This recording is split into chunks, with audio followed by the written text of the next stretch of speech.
que nos impedía que la pudiéramos escuchar. Bueno, gracias por atendernos. No, gracias a ustedes. Bueno, hemos ido dando, con muchísima menos información de la que tienen ustedes, algunos datos, algunos lineamientos en referencia a lo que es el autismo. ¿Qué es lo primero que debemos saber, digamos, como sociedad, a veces alejado de ciertos temas, en referencia al autismo? Bueno, principalmente los signos de alarma, ¿sí? Los signos de alarma que permiten hacer un diagnóstico temprano del autismo.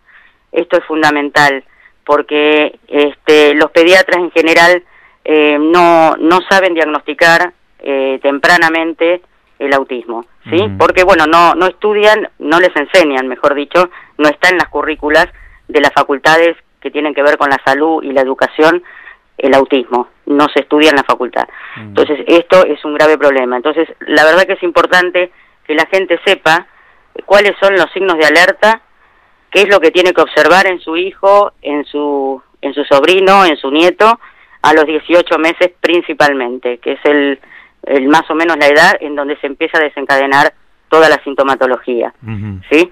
Bueno, esto es, lo que tienen que observar es si dejó de hablar, si usaba algunas palabritas y dejó de usarlas, esto hay que prestar atención.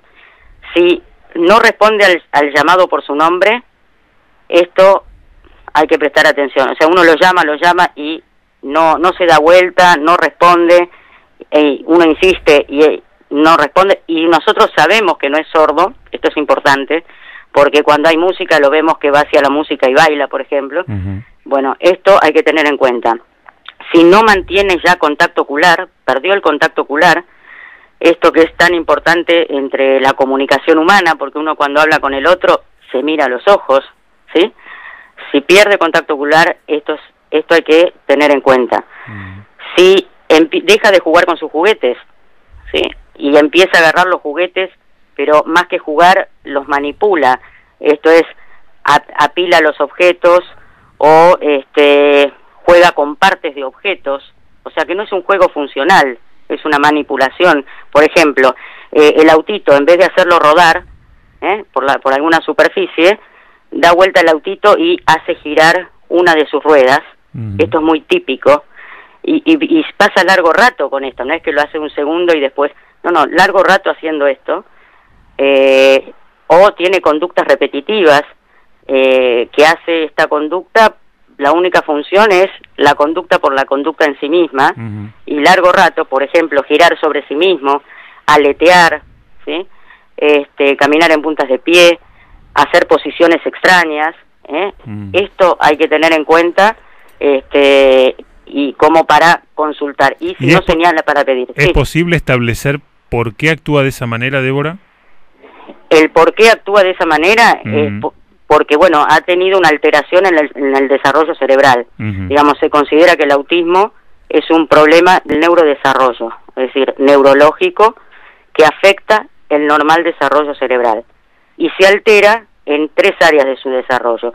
Y al alterarse en esas 3 áreas, provoca todo este tipo de conductas, entre otras, pero principalmente estas, todo un desbarajuste, por decirlo de alguna manera, y justamente lo que se altera son 3 competencias que son inherentes al ser humano. Por ejemplo, la comunicación y el lenguaje es una. Los seres humanos tenemos lenguaje, ¿sí? Y los seres humanos nos comunicamos con gestos paraverbales y nos entendemos. Nuestros chicos no entienden los gestos paraverbales, mientras que un bebé antes de hablar señala para pedir, ¿sí? Nuestros chicos no entienden lo que es ese gesto.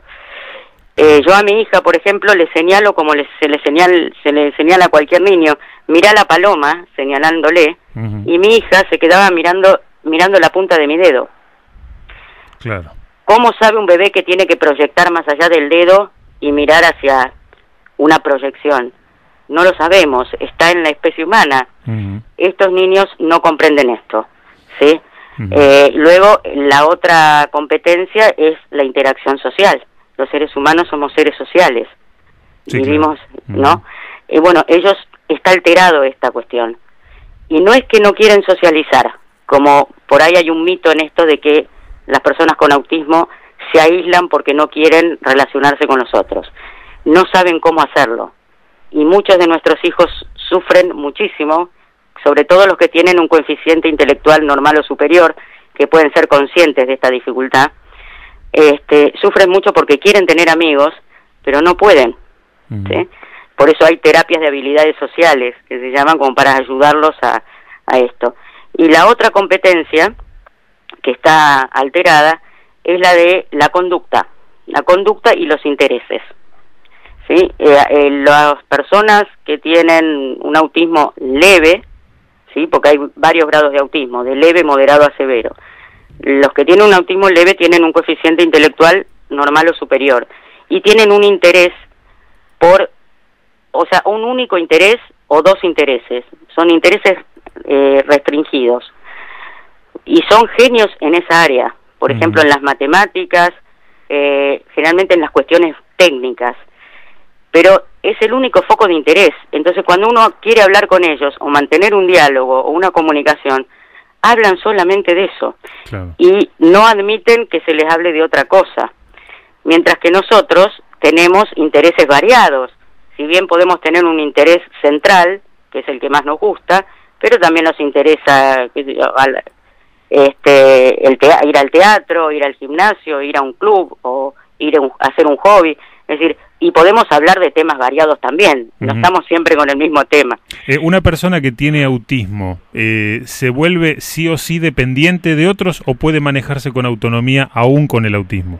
Bien, está bien la pregunta. Por eso yo recién te hablaba de diferentes grados de autismo y esto hace a la calidad de vida y también a ciertas cuestiones de autonomía, ¿no? Y de autovalimiento. Lo que hace la diferencia en intensidad de grados lo marca el coeficiente intelectual y la adquisición del lenguaje. Aquellas personas con autismo que han nacido con un coeficiente intelectual normal o superior y pueden adquirir el lenguaje, entonces ellos van a tener mayores chances de ser más autónomos que aquellos que tienen un coeficiente intelectual más bajito, que son los más severos, ¿no? Y los leves, que generalmente se les llama síndrome de Asperger, pueden ir perfectamente a la facultad, incluso, y ser profesionales. Por eso hay una diferencia muy grande. En vez de los que tienen un autismo severo, ni siquiera a veces pueden escolarizarse. Y en el caso de aquellos que van, por ejemplo, a la facultad, con el síndrome de Asperger, es que se llama. Sí, exactamente. Lo que por allí experimentan es una menor sociabilidad, digamos, después el resto de las capacidades están sin alterar. Claro, experimentan experimentan igual estos tres síntomas, porque, fíjate, les cuesta socializar y al mismo tiempo son muy inocentes y les cuesta entender, por ejemplo, bueno, como te decía, tienen un lenguaje muy literal y no pueden entender los chistes, los dobles sentidos, las ironías, entonces se pierden muchas cosas, es decir, hay cosas que no pueden comprender, inclusive cuando el profesor está enseñando, que nosotros siempre hablamos con dobles sentidos, aunque no nos demos cuenta, y variamos los tonos, entonces ahí se le presenta una dificultad para poder entender al profesor, que a veces a veces van con un apoyo o un maestro integrador que les va decodificando lo que va diciendo el profesor, pero bueno, estas cosas le dificultan en la vida diaria, digamos. Entonces, si bien ellos pueden ser profesionales, pero tienen que estar en un contexto un poco más facilitador, que entienda que se le tiene que hablar de determinada manera y no de otra, claro. O cuando se les habla a los que tienen síndrome de Asperger, cuando se les dan explicaciones con muchas palabras, ¿no? Ellos no lo pueden entender. O sea, es como que se sienten abrumados con las palabras. O sea, cuanto más conciso y simple, mejor. Totalmente, aunque tengan un coeficiente intelectual inclusive superior, pero bueno, está esta dificultad en el lenguaje, sigue estando, aunque puedan hacer una carrera universitaria. ¿Hay algún medicamento que ayude? No. No. No hay medicamento. A ver, el autismo no se relaciona con medicación. O sea, no es que el tratamiento es la medicación. El tratamiento es psicoeducativo para aprender aquellas habilidades que no hubieran adquirido. Y la medicación se da en algunos casos, y depende qué medicación, en donde tengan determinadas cosas, a ver cómo decirlo, agregadas, ¿no? Que tengan mucha irritabilidad o que tengan mucha hiperactividad. Se habla, por ejemplo, que tienen más tendencia los pacientes con autismo a tener, por ejemplo, complicaciones gastrointestinales. ¿Es cierto esto? Bueno, sí, hay toda una teoría que habla de los problemas gastrointestinales e inmunológicos. Bueno, esto es una corriente que algunos la avalan, otros no la avalan.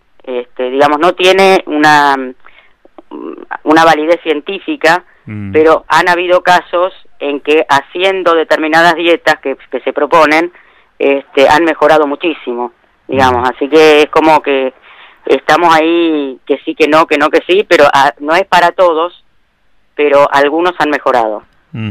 ¿Qué se le puede decir a los papás de chiquitos por nacer, digo, para estar atentos a esta enfermedad?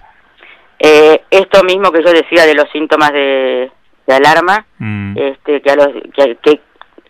siempre, más allá del autismo o no autismo, siempre observen la conducta de su niño.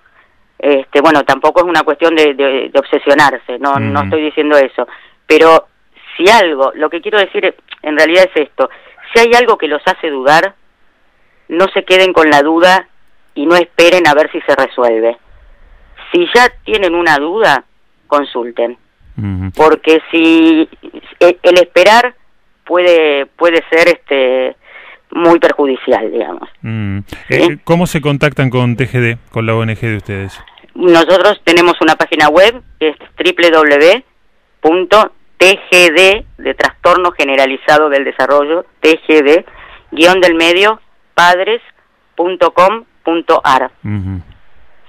O si ponen en el buscador TGD Padres directamente, ahí enseguida aparece la página. Bueno, porque va a ser seguramente de mucha utilidad para aquellos padres que requieran de mayor información y de asesoramiento. Débora, ha sido muy enriquecedor el contacto. Le queremos enviar un agradecimiento enorme y un fuerte abrazo. Gracias. Y en nombre suyo a todos los pacientes y a todos los familiares de ellos.